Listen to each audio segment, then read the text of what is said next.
Okay, so you were not signed to, but represented by Scout Models a few years ago. Yeah. Right, and for those who don't know, Scout Models is a pretty big international model agency based in Switzerland, yeah. There you go. So that was pretty big. You've become a face of Austrian eyewear company, Andy Wolf Eyewear. Yeah. That's pretty huge. Yeah, it's really huge, you know. It's actually like my biggest accomplishment, like, you know, in the model industry. This is a pair of sunglasses I earned. I bought them especially for today. But, I like them because, you know, it's different designs and, you know, they stick more like the retro sort of look, which I really love. Yeah. A lot of like cat eye and, you know, different funky shapes. And so, yeah, it's actually pretty cool. The first time I would have heard of Andy Wolf is Lady Gaga. Yeah, she also I wear a lot, yeah. And I'm like one of her biggest fans, so it kind of makes sense. Yeah. Right? Okay, well that's another big one. And then I see that you were asked to participate in the Africa Utopia show at South Bank Centre in London. Yeah, that to me that was a big deal as well because I've never actually like modeled African clothing before. And I always wanted to, obviously, you know, because that's part of our culture and history and stuff. But I think it was the most comfortable fashion show I've ever did because, you know, like the prints and the designs and everything, it just felt so right, you know, and the pieces are just like, it just blew my mind, you know, like Africans are like incredibly talented, you know, and it's just, Okay, so do you remember what parts of Africa that stuff was designed from? It was actually different designers, you know, like from all over Africa. You had like South Africa and like Cape Town and, you know, like different designers, but they're international. So they just all came together and it was around Fashion Week in London. So they did it kind of outside in Fashion Week, but still kind of blending in, but the African side of Fashion Week, which was really cool because it was on the same day as some of the big shows, but people made more of an effort to came to this one because obviously it's something totally different and out the box. So and it makes sense that they would have to be kind of outside, but that's pretty cool, man. They obviously loved you when they met you. Yeah, I fell in love with them too. Yeah, definitely. You were featured in the lookbook for Yemzi AYAO collection. Yes. I myself am not really familiar with that, so you could tell me. Well, she's kind of starting up. She's not too long finished like university and studying to be a fashion designer. And she just like, you know, created a brand and kind of worked, you know, her way up. You know, she's getting like kind of bigger on the fashion scene in London. And I like her pieces because it's very organic, you know, it's very natural and stuff. She works with a lot of like natural fabrics and all the prints are like water-based and stuff like that. So it's very environmental friendly as well. So that's another like, you know, A+. But she's like super talented and she knows what she wants and she works really hard towards it. And most of the pieces are like hand sewn. Yeah. And that is like incredible, Probably takes a lot of time. A lot of time. Did she single you out? She did, you know, and that was from a music video I did in music video, I know. I had no idea. So it was a music video for an African singer. Is there something you want to tell me? Not really. But it was a music video I did for like this African artist, and he had just got like a new single out. Can't remember the name of it, but the song is amazing. Like it has a really good beat and everything. And he knew her. So then she got in contact with him, asking for like African models, and then he kind of pointed her in my direction. So. Oh, that's great, man. And then the first thing that actually drew my attention to what you were doing on a large scale is the next two things I'm going to mention. Right. You're actually a participant in Top Model UK. Yeah. And then you went on to be a participant in Top Model Worldwide. Yeah. And not only a participant, but a finalist. Finalist, yeah. Well, would you call that the hugest thing?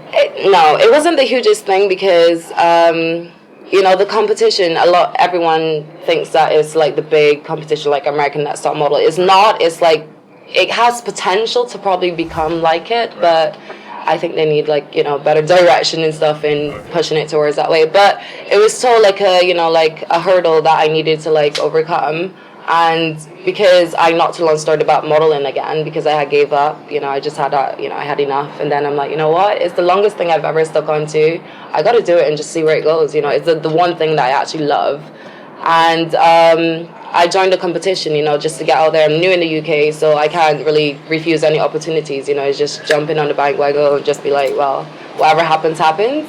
And yeah, I have some amazing experiences. Met some really nice girls from all over the world. So I mean, that's really cool. And I got to share my culture with people. So that's one thing I love about this industry. Did you find a lot of new Bajans before they met you? Sorry? Did you find that the other models had met or known of Barbados before they met you? I think there was one that did Miss World or something. I knew one of the past Miss Barbados. Okay. Yeah, but no, yeah. I mean, a lot of them never heard about Barbados, so that Yeah. Like Rihanna. Yes, and I love Rihanna for that because she makes it so easy in any language. Yeah. I'm just like Rihanna. Oh yeah, we know Barbados. Yeah. Yeah. Okay, so let me restructure a bit. What was it like for you then?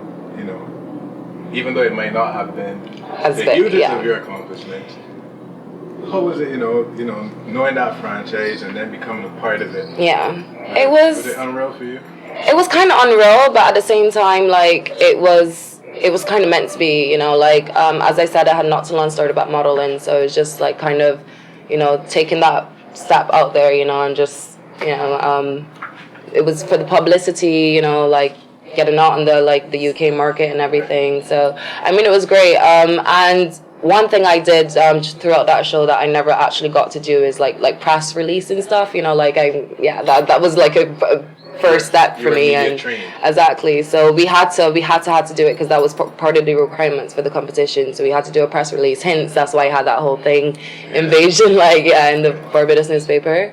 And so big. Yeah. There you go. Yeah. A trick that no one knows about.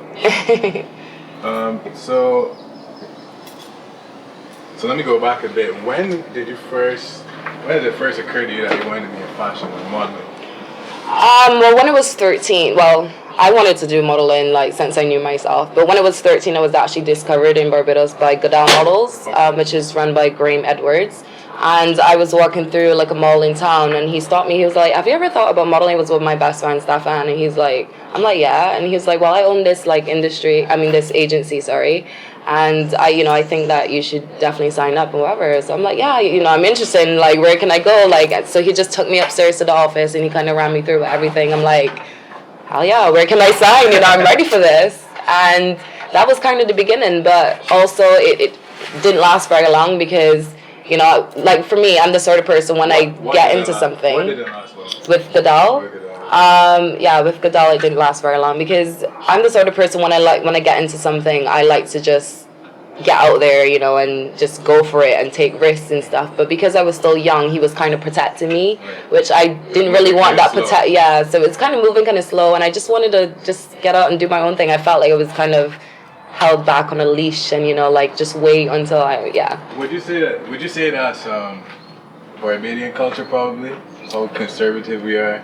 Yeah, in a way, but so no in a certain way because with young girls in this industry, you have to kind of protect them because this industry is not as easy as it looks. You have a lot of lot. So, it's kind of good that you have that protection, but you don't want to shell them too much because don't forget they get older and then, they need to know how to handle this sort of business and stuff. So you seem like you could be a goon if you need to. Sorry? You seem like you could be a goon if you need to. Yeah. I feel like if you got that in you somewhere. Yeah, I do actually. But when you did get on, obviously if you saw the need to move forward, you always thought that you could make it to a huge level. To the level to a level that I'm at. But I mean I had a lot of doubts in between that, maybe I'm not good enough, all those stuff that you have when you're a kid and then people get into your head. And obviously my grandparents, they wasn't 100% behind it. They wanted me to go back to school and I just wanted to do modeling and so I just moved out, got a job and